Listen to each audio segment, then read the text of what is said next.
সহায়তা বাংলাদেশে আশ্রিত রোহিঙ্গা প্রত্যাবাসনের বিষয়ে বাংলাদেশ চীনের সহায়তা কামনা করেছে এবং এই সফরও কামনা করবে। একই সাথে বৈশ্বিক প্রেক্ষাপটে চীনকে বন্ধুরাষ্ট্র হিসেবে বাংলাদেশ চীনের প্রতি সমর্থন প্রদান করেছে, বাংলাদেশও আমাদেরকে নানা ক্ষেত্রে সমর্থন প্রদান করেছে। তো যে সমস্ত এমওইউ স্বাক্ষর হবে, আমি কয়েকটির কথা উল্লেখ করছি, সবগুলো বলার প্রয়োজন আছে বলে মনে করছি না। যেমন signing the MoU on banking and insurance regulatory between China National Financial Regulatory Administration and Bangladesh Bank. Signing of MOU on exchange and cooperation in the field of economic development policy. Signing the MOU on trade and investment cooperation. Exchange the letters on the China Gate 9th Bangladesh-China Friendship Bridge project. Signing the MOU on strengthening the cooperation in medical care and public health. Signing the MOU between National Radio and Television Administration and the Ministry of Information and Broadcasting of Bangladesh. এভাবে 20 থেকে 22টি MOU স্বাক্ষরিত হওয়ার কথা রয়েছে। আপনাদের কোনো প্রশ্ন থাকলে করতে পারেন।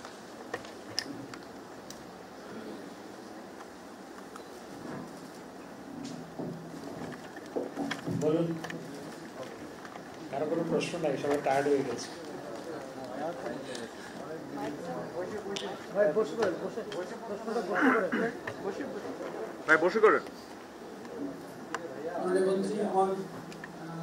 আগের দিনে আপনাকে এই প্রশ্নটা করেছিলাম যে আমরা এই চাইনিজ সফরটাকে যেভাবে দেখছি সেটা হচ্ছে যে আপনি একটা কথা বলেছেন যে আমরা ভারতের সঙ্গে আলোচনা করেই আমরা চায়নাতে যাচ্ছি, সোশ্যাল মিডিয়া।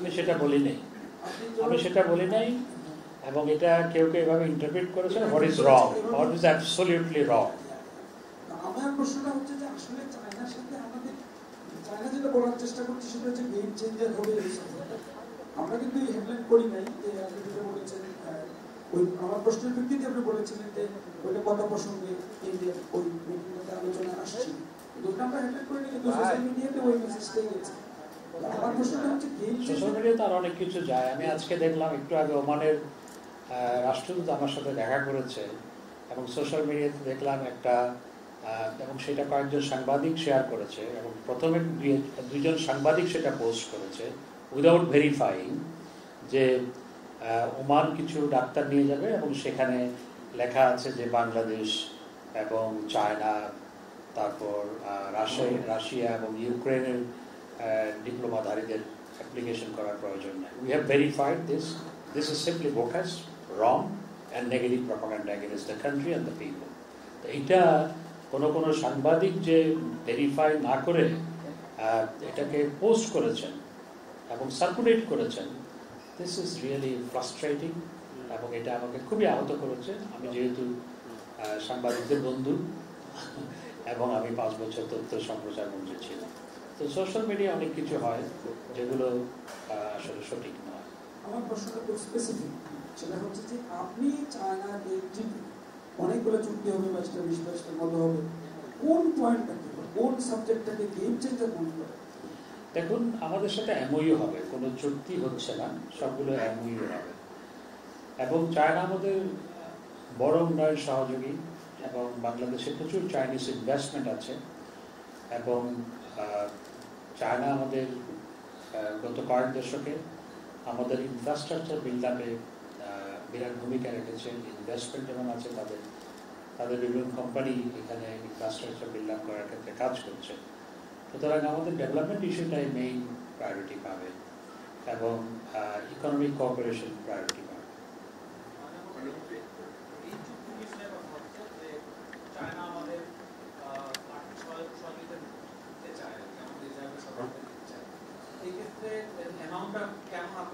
দেখুন, সেরকম ঋণ চুক্তি বা এমন তো নাই লিস্টের মধ্যে।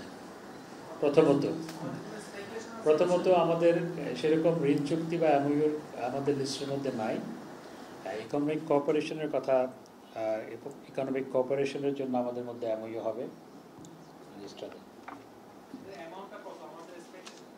There is no amount because কোনো চুক্তি হচ্ছে না। আমাদের একটা জেনারেল আমি এখন যেটা থেকে পড়লাম, যেহেতু ইকোনমিক কোঅপারেশনের কথা, ইকোনমিক কোঅপারেশনের ব্যাপারে একটা এমওইউ হবে, শুধু সেই এমওইউর আলোকে ভবিষ্যতের নিডের বেসিসে আমাদের প্রয়োজনীয় নিরিখে এবং আমাদের সমস্ত প্যারামিটার মিট হলে পরে তখন সেই ক্ষেত্রে ব্যাংকিং সেক্টরে কিংবা ইকোনমিক সেক্টরে কোঅপারেশন হবে। আর আমাদের রিজার্ভের কথা বলছেন, রিজার্ভ এখন আমাদের ভালো হচ্ছে। আপনারা দেখেছেন রিজার্ভ ধীরে ধীরে বাড়ছে এবং এটি ক্রমশ ইনশাল্লাহ বাড়তে থাকবে। আমার নাম মোর্শেদ হাসিফ, আমি চ্যারিটি করে কাজ করি এখানে।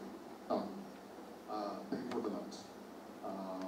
আমরা সেদিন বিজ্ঞান টপিকে জানতে পারলাম যে honourable ambassador to Bangladesh, Chinese ambassador, উনি বললেন যে বাংলাদেশ একটা প্রস্তাবনা দিয়েছে বাংলাদেশ সাপোর্টের জন্য।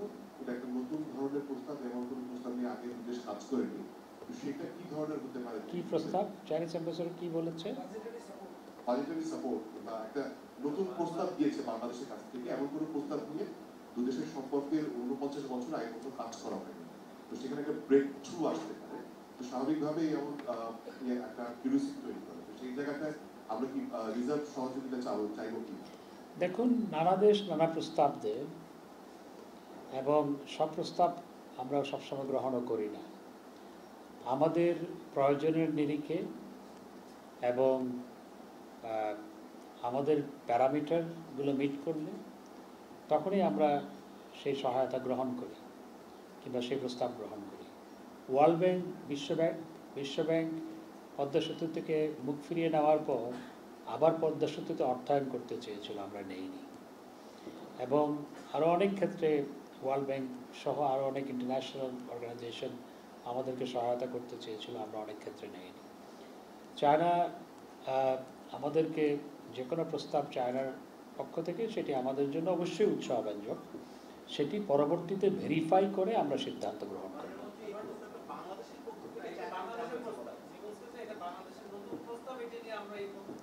আমাদের এমওইউর মধ্যে এই ধরনের কোনো প্রস্তাবের কথা বলা নেই।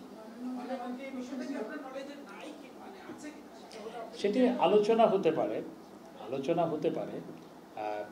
সেই ক্ষেত্রে আলোচনা হতে পারে, বাট এই ধরনের অফিসিয়াল প্রস্তাব আমরা দিয়েছি বলে আমার জানা নেই। আমার একটা প্রশ্ন ছিল, আমি সৌদি আরবের কাছে অফশোর ব্যাংকিং এর মাধ্যমে তারা যেন তহবিল রাখে এরকম একটা প্রস্তাব দিয়েছিলেন। একই প্রস্তাব offshore banking is open for all. Chinese ইনভেস্টররাও যদি অফশোর ব্যাংকিংয়ে রাখতে চায়, অফশোর ব্যাংকিংয়ে যে কেউ রাখতে পারে, যে কোনো ইন্ডিভিজুয়াল ওর কোম্পানি অফশোর ব্যাংকিংয়ে রাখতে পারে। অফশোর আরেকটি হচ্ছে যে কোনো দেশ যদি চায় আমাদের সেন্ট্রাল ব্যাংকে টাকা রাখতে, সেটাও রাখতে পারে। সেটি যেমন, বাট আমরা কাদের সাথে comfortable, that is important issue. তো যে কোনো বিদেশি ব্যাংক বা রাষ্ট্র আমাদের সেন্ট্রাল ব্যাংকে টাকা রাখতে পারে, এবং যেমন আমেরিকার সেন্ট্রাল ব্যাংকে অনেকে টাকা রাখে এবং অনেক দেশের সেন্ট্রাল ব্যাংকে টাকা রাখে, অন্যান্য দেশ টাকা রাখে, তা আমাদের সেন্ট্রাল ব্যাংকও সেরকম টাকা রাখতে পারে। তো সেই বিষয়গুলো আলোচনা হতে পারে। এবং offshore banking is different. Offshore ব্যাংকিংয়ে ইন্টারেস্ট দেওয়া হবে এবং সেখানে যে কোনো individual or any company or any expected Bangladeshi যে কেউ সেখানে রাখতে পারে অফশোর ব্যাংকিং। আমার একটা প্রশ্ন ছিল, সেটা হচ্ছে আমার প্রশ্নটা হচ্ছে যে চায়না বন্দি করে নতুন একটা বিষয় বলছে যে তারা ছোট ছোট কন্ট্রাক্ট এবং তারা পাবলিক ডোমেইন, বিশেষ করে চাইনিজ কমিউনিস্ট পার্টি, তাদের দিক থেকে তারা এই বিষয়টাকে সাংঘাতিকভাবে ফেল আপ করছে। বাংলাদেশের ক্ষেত্রেও আমাদের যে এমইউর কথা বলেছেন সেখানেও একটা আছে কন্ট্রাক্ট একটা এমইউ হবে। এইটার ধরনটা কি, এটা একটু বুঝতে চাচ্ছিলাম। কারণ আপনারা যদি গভীরতর চাইনিজ বাংলাদেশ রিলেশনশিপ ডেভেলপ করতে চান, সেটার ফোকাসটা অ্যাকচুয়ালি কি? ইন দ্য মিন টাইম বাংলাদেশের আওয়ামী লীগের সঙ্গে চাইনিজ কমিউনিস্ট পার্টি একটা রিলেশন ডেভেলপ করেছে। দেখুন, চাইনিজ কমিউনিস্ট পার্টির সাথে বাংলাদেশ আওয়ামী লীগের যে এমওইউ রিনিউয়ালের কথা রয়েছে, সেটি এই সফরে না হয়ে পরবর্তীতে বাংলাদেশ আওয়ামী লীগের একটি উচ্চ পর্যায়ের প্রতিনিধি দল হেডেড বাই প্রেসিডিয়াম মেম্বার চায়নাতে যাবে। সেখানে সেই সময় সেটি হওয়ার সম্ভাবনাই বেশি। আমি তো জানতে চাচ্ছিলাম চীনের সাথে মংলা পোর্ট আধুনিকায়ন এবং সুবিধা ব্যবস্থাপনা বাড়ানোর জন্য গত টার্মে সরকারের গত টার্মে চুক্তি সই হয়েছিল এবং একদিকেও সেটি পাশ হয়েছিল। বর্তমানে সেটির অবস্থা কি এবং চীনকে এই কাজটি দেওয়া হবে কিনা সেটি নিয়ে একটি সংখ্যা তৈরি হচ্ছে, সফরে আলোচনা হবে কিনা?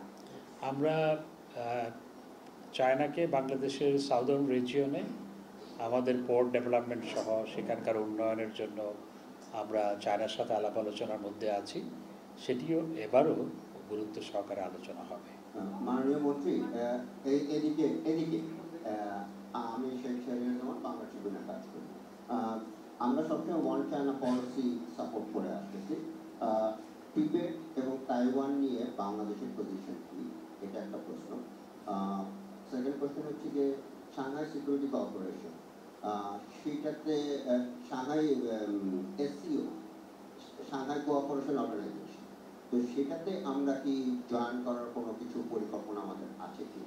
আর জিডিআইটা চায়না নতুন লঞ্চ করেছে, ওই দিনকে অ্যাম্বাসেডার সাহেব বলছিলেন যে আমরা আশা করি যে বাংলাদেশ এটাতে জয়েন করবে, এই বিষয়ে বাংলাদেশের অবস্থান কি? দেখুন, মাল্টিল্যাটারাল ফোরামগুলো নিয়ে আমি এই মুহূর্তে কোনো বক্তব্য রাখতে চাই না। যে সমস্ত ফোরামে আমাদেরকে বিভিন্ন দেশ জয়েন করার জন্য বলছে, চায়নার পক্ষ থেকে বলা হচ্ছে, আরও অন্যান্য দেশের পক্ষ থেকে বলা হচ্ছে, সেটি নিয়ে আমি আজকে কথা বলতে চাই না। আর আমরা যে কোনো দেশের সার্বভৌমত্ব অখণ্ডতায় বিশ্বাস করি। ধন্যবাদ। আমার মনে হয় সেটা নিয়ে পরে আলাপ করবো, আজকে না। প্রধানমন্ত্রী, এর আগে শি জিনপিং যখন 2019-এ এসেছিলেন সেই সময় একটি লোন 16তে সেই সময় একটি ঋণ চুক্তি হয়েছিল এবং সেই ঋণ চুক্তির বর্তমানে কি অবস্থা, ছাড়ের পরিমাণ কি আমরা যদিও একটা সংখ্যা জানি, আপনাদের পক্ষ থেকে জানতে চাই। এবং সেখানে কিছু বাধা রয়েছে যে কারণে এটি ছাড়ের ক্ষেত্রে নানা রকম অসুবিধা দেখা দিচ্ছে, সে ব্যাপারে এবার কোনো আলোচনা হবে কিনা বা আসলে সেটা কি? অবশ্যই অতীতে যে সমস্ত চুক্তিগুলো হয়েছে সেগুলো নিয়ে স্বাভাবিকভাবে ওয়ার্কিং লেভেলে আলোচনা হবে, অবশ্যই সেগুলো নিয়ে আলোচনা হবে। পরিমাণ সম্পর্কে আমি এই মুহূর্তে বলতে পারবো না, সেটা আমাকে চেক করে বলতে হবে। কিন্তু আমরা এটুকু দেখছি যে চীনের সাথে আমাদের যে হিউজ ট্রেড ডিফিসিট চলতেছে এবং এইটা কিন্তু আসলে হরাইজন্টালি না ভার্টিক্যালি বাড়ছে। এই ব্যাপারে এইবার কোনো আলোচনা হবে কিনা এটা এই ডিফিসিট কমানোর জন্য? Very good question. হ্যাঁ, আপনাকে ধন্যবাদ এই প্রশ্ন রাখার জন্য। হ্যাঁ, চায়নার সাথে আমাদের ট্রেড গ্যাপ হিউজ, এবং এই ট্রেড গ্যাপ মিট আপের জন্য আমরা আরও বেশি করে যাতে বাংলাদেশের পণ্য, বিশেষ করে কৃষি পণ্য সহ অন্যান্য পণ্য চায়নাতে রপ্তানি করার ক্ষেত্রে নন ট্যারিফ ব্যারিয়ার সহ অন্যান্য যে সমস্ত ব্যারিয়ারগুলো আছে সেগুলো যাতে লিফট করা হয় এবং তাদের আমদানিকারকদেরকে উৎসাহিত করা হয়, এবং আমাদের যেহেতু বিজনেস ডেলিগেশন সেখানে যাচ্ছে, তারা যাতে সেখানকার আমদানিকারকদেরকে খুঁজে নিতে পারে, বিষয়টি আমরা অত্যন্ত গুরুত্ব সহকারে আমরা এইবার বিভিন্ন লেভেলে আলাপ করব। আমরা পত্রপত্রিকায় এর মধ্যে একটা বিষয় দেখলাম যে এই সফরের মধ্য দিয়ে চীন চাচ্ছে বাংলাদেশের সাথে সম্পর্ককে নিবিড় কৌশলগত সম্পর্কে উন্নীত করতে, যেটা এখন স্ট্র্যাটেজিক রিলেশনশিপ আছে। তো এই বিষয়টা আসলে কিরকম, এটা প্রকৃতি কি, এবং আমরা আমাদের পক্ষ থেকে আমরা সেই জায়গায় নিয়ে যেতে চাই কিনা, এইটা একটা প্রশ্ন। আর আমরা কিছু মিডিয়াতে দেখলাম যে চায়না থেকে আমরা যে ডিফেন্স পারচেজ করি সেখানে বাংলাদেশের পক্ষ থেকে বলা হয়েছে যে সেখান থেকে যে ইকুইপমেন্ট দেওয়া হচ্ছে এগুলো অনেক ক্ষেত্রে গুণগত মান সম্পন্ন হচ্ছে না। তো এই ব্যাপারটা কি এই আলোচনার মধ্যে থাকবে কিনা, বা বাংলাদেশের কি আসলে কৌশল কি এই ক্ষেত্রে হবে?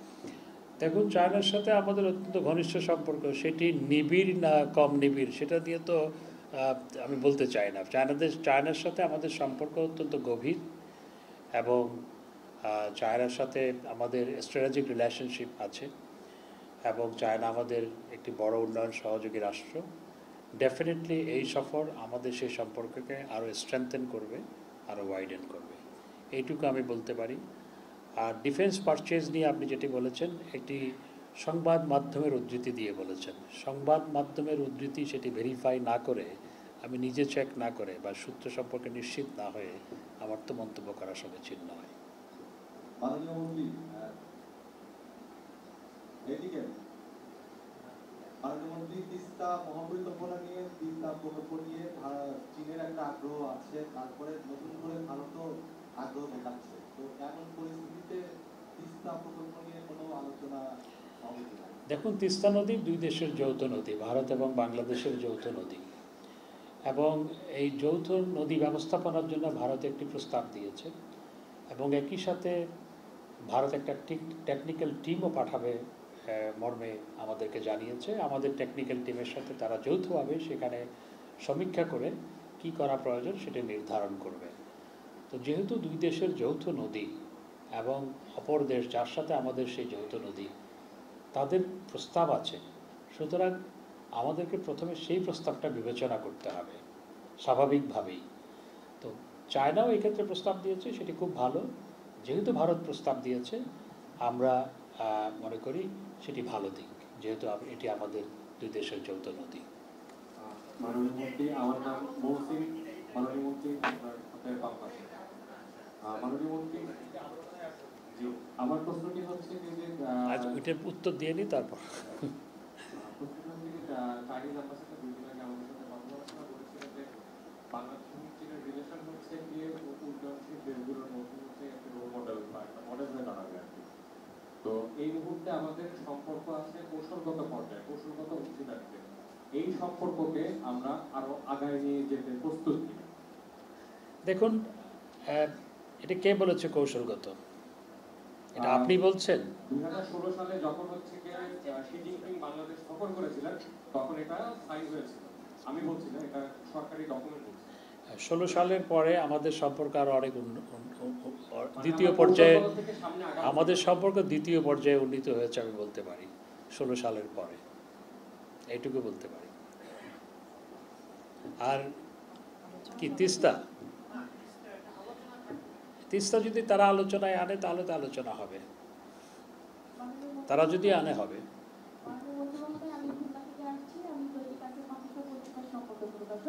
আমার নাম তাহমিনা আক্তার শিপন। মাননীয় মন্ত্রী মহোদয়, আপনি জানেন যে বাংলাদেশ প্লাস হচ্ছে চায়না হচ্ছে বন্ধুসুলভ রাষ্ট্র। বাংলাদেশে কোনো কিছু চায়না প্রোডাক্ট ছাড়া হয় না। এটা সঠিক নয়, না, অধিকাংশ জিনিসই অনেক প্রোডাক্ট চাইনিজ এবং আসছে। চায়নার সব প্রোডাক্টসের জন্য কিন্তু বাংলাদেশের সবচেয়ে সস্তায় আমরা পেয়ে থাকি। তা আমার প্রশ্নটা হচ্ছে যে আপনারা যেহেতু চায়না যাচ্ছেন, ইউরোপে যখন চায়না থেকে কোনো প্রোডাক্ট যায় কিংবা কোনো কসমেটিক যে কোনো জিনিস যায়, তারা কিন্তু ইউরোপের মধ্যে কিন্তু তৈরি করে। আবার বাংলাদেশে যখন ওই জিনিসটা আসে একটু ভিন্ন রকম হয়ে থাকে। তা আমাদের মাননীয় প্রধানমন্ত্রী শেখ হাসিনা এবং আপনি যখন তাদের সাথে বাণিজ্য চুক্তি করবেন, অবশ্যই আমাদের বাংলাদেশের মানুষের তারা যদি তাদের জিনিসগুলো সুন্দরভাবে ব্যবহার করতে পারে সেই দিকটা একটু বিবেচনায় রাখবেন। ধন্যবাদ। প্রশ্ন নয়, সাজেশন। আর কোনো প্রশ্ন? আজকে আর প্রশ্ন নাই। তবে আমি প্রথমে আপনাদের কাছে ক্ষমা চাওয়া উচিত ছিল দেরির জন্য। প্রথমত সকালবেলা এনডিসিতে আমার লেকচার ছিল এবং যাওয়ার সময় রাস্তায় প্রচণ্ড জ্যামের কারণে আধা ঘন্টা লেট হয়েছে এবং ইট টুক মোর দেন 2.5 hour সেখানে। তারপর আসতে আবার জ্যামে পড়েছি, যেখানে সব কিছু ডিলেড হয়ে গেছে। তবে আপনারা খেয়েছেন, এজন্য ধন্যবাদ। আমি এখনো খাইনি। ধন্যবাদ সবাইকে।